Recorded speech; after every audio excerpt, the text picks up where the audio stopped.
part of this here. All right, so, and God said, let there be an expanse in the midst of the waters, and let it separate the waters from the waters. And God made the expanse and separated the waters that were under the expanse from the waters that were above the expanse. And it was so, and God called the expanse heaven.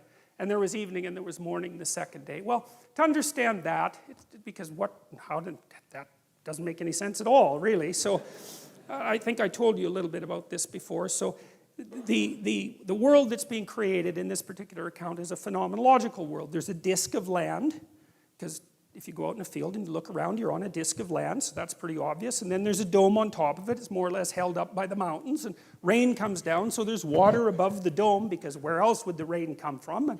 And underneath the ground, there's fresh water. You can drill down and find that. And then around that, there's salt water. And so that's the world. And it's kind of an empirical world, because if you're a child and you just go out in a field and you look at the world, that's sort of what it would be like. And so that's the world that's being created. And so one of the things that is worth thinking about, and this is something Carl Jung was very interested in, is that these old descriptions are half geographical and half empirical, so sort of based on observation, and half psychological. So one of the things Jung was interested in, for example, was astrology, but mostly for a psychological reason, because, you know, obviously there are stars up on the dome, and then when you look at the stars, you can imagine the shapes of the stars, and that helps you orient yourself, because as soon as you can see shapes in the stars, then you can recognize the constellations and you can orient yourself at night. But then the constellations become gods, say, and the gods turn into a drama. And the drama comes from within. It's the projection of imagination. And so when Jung was analyzing astrology, he was analyzing psychology, because he saw the astrological narrative as the projection of the human imagination onto the cosmos. And so when he was analyzing astrology, he was analyzing psychology. And the same thing is the case with these stories, is that the world they describe is it's not the natural world like a scientist would describe it, because these people weren't scientists. They didn't have the technology and the tools. It was the way for them it was the world. For us, it's the way they saw the world. And so we're looking at the way they saw the world. And a lot of that psychology, and we share that psychology to a large degree with those people. So in this is psychology.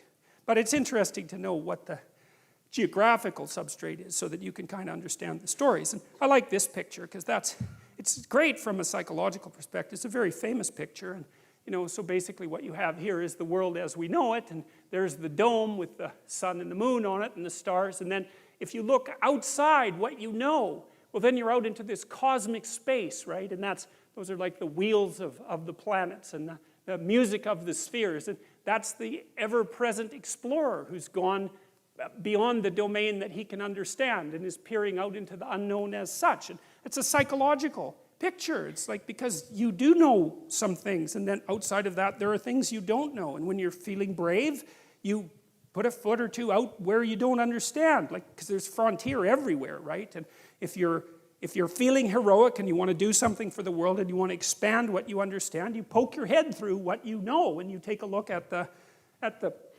whatever structure is out there. And, you know, he's pretty smart, because most of them is still where it's safe. And I would say that's a good thing, because if you jump right out there, well, then maybe you fall off the edge of the earth. And I wouldn't precisely recommend that, especially if you do it accidentally.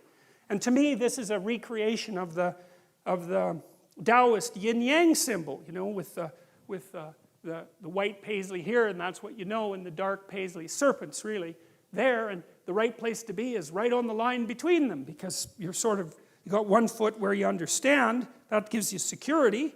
And then, you know, but it's kind of dull, because, hey, you know everything that's going on there, and that isn't what people are like. They don't want just security. Dostoevsky said that in Notes from the Underground, a great, great book. And, you know, he said, I love this. It was an early criticism of the notion of a political utopia.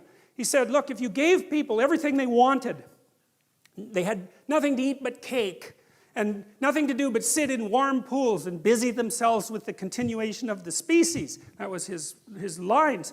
That the first thing they would do, well, maybe after the first week, was like go kind of half insane and smash everything up, just so that something that they didn't expect would happen, so that they'd have something interesting to do.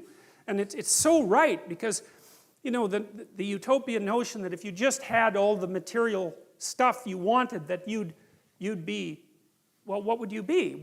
What would you do? Would you just sit on the couch and watch TV? I mean, you'd be, I don't know what, you'd be cutting yourself just for entertainment in no time flat, you know, and that's the sort of thing that people do. And so we're not adapted for security and utopia. We're adapted for a certain amount of security because, you know, we are vulnerable, but mostly we want to have one foot out where we don't know what the hell is going on, because that's where you're alert and alive and tense and with it. And you know, I believe this, and I believe it actually has something to do with the hemispheric structure of the physiology of your brain, is that because the right hemisphere looks roughly adapted to what you don't know, and the left hemisphere, and this is an oversimplification, but a useful one, is adapted to the world that you do know, and the right place for you to be is halfway between them. Because that, and you can tell that. That's what's so cool. And this tells you that this is actually reality that's manifesting itself to you. You know, that sense of active engagement you have in the world when things are working well for you, you know, where you're where you should be at the right time. You're alert and on top of things and engaged, and you don't have much of a sense of time, and the sense of the tragedy of life sort of recedes. And that's when you've got one foot where it's secure and one foot out in the unknown, and your brain signals to you that you're in the right place by making what you're doing meaningful. And that sense of meaning is actually a neurophysiological signal that you've got the forces of the cosmos properly balanced in your being at that moment. And that's why it feels so good.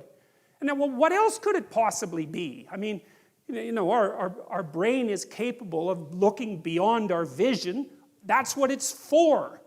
And that sense of engagement, there's no reason to assume that that's anything but a real signal. And you can reduce it. You could say, well, the problem with being where you know only is that you don't know everything. And that's going to be a problem in the future. And the problem with being where you know nothing is, that's just too much, man. Like, you know, you go into panic mode, and because anything can happen there and you can't handle it. So you've got to mediate between those two things. You want to be secure enough so that your physiology isn't revving out of control, and you want to be out there in the unknown enough so that you keep updating yourself constantly. And that's the place where information flow is maximized. And you know that because that's where you are when you're having a really interesting conversation with someone, or you're gripped by a book, or you're really into a movie, or maybe something that you do as you know, apart from your work, or maybe even in your work, you're into it. And that's because you are in the right place at the right time, and your whole nervous system is signaling that to you. And I would say that's the sort of place that you should be all the time. Of course, you can't be because no one's perfect, but that's the recreation of paradise on earth. It's something like it, because you are in the right place at the right time when that is happening, subject to certain, what would you say, restrictions that we can talk about later. Well, that's what this guy's doing, and that's, I would say, akin to the action that God is taking when he's transforming the chaos of potential into habitable being. And it's the sort of thing that human beings are supposed to act out.